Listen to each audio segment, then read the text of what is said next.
নমস্কার বন্ধুরা, সবাই কেমন আছেন? আশা করি সকলে ভালো, আমিও ভালো। আমি এখন খাচ্ছি কুমড়োর তরকারি, রুটি আর চা।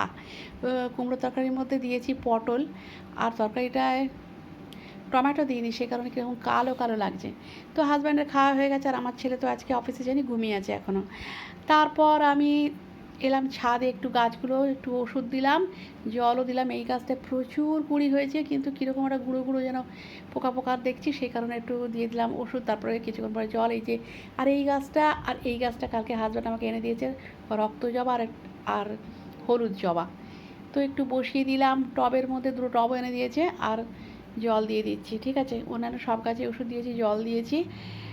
এই যে সাদা জবা গাছে প্রচুর কুঁড়ি হয়েছে, নাক কেশর কালকে ফুটবে দুটো। এখানে গামলায় জল রেখেছি, সবজির খোসা পচাবো গাছে দেওয়ার জন্য। তারপর রান্না করতে চলে এসেছি, পটল দিয়ে চিংড়ি মাছ দিয়ে করছি। পুজো হয়ে গেছে, অন্যান্য অনেক কাজ হয়ে গেছে, সব কাজ। আর এখানে মুসুর ডালটা আমার মা করতো, মুসুর ডাল লাউ শাক সেদ্ধ, নুন আর তেল দেওয়া আছে, নিম পাতা ভাজা। আর এটা করছি লাউ পাতা, রসুন, চিংড়ি মাছ আর ধনে পাতা আর কাঁচা লঙ্কা, এটা আমি পেস্ট করে নেব। এই যে দেখুন, মিক্সিতে পেস্ট করে নিয়েছি, শিলেও করাতে পারতো। তারপর কাঁচা লঙ্কা আর কালো জিরে ফোড়ন দিয়েছি, এটার মধ্যে আমি পেস্ট দিয়ে দেব। এটা ভর্তা করছি, চিংড়ি মাছ লাউ পাতার ভর্তা। এই যে দেখুন, এটা সুন্দর করে আমি লো ফ্লেমে মানে জলটা শুকিয়ে নিচ্ছি। একদম জলটা যখন শুকিয়ে গেছে, তারপর নামিয়েছি। এই যে দেখুন, পুরো জলটা শুকিয়ে গেছে, ব্যাস আমি এখন খেতে বসে গেছি।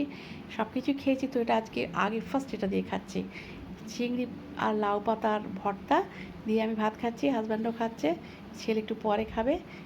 তো আজকের ব্লগটা এই পর্যন্তই। সবাই খুব ভালো থাকবেন।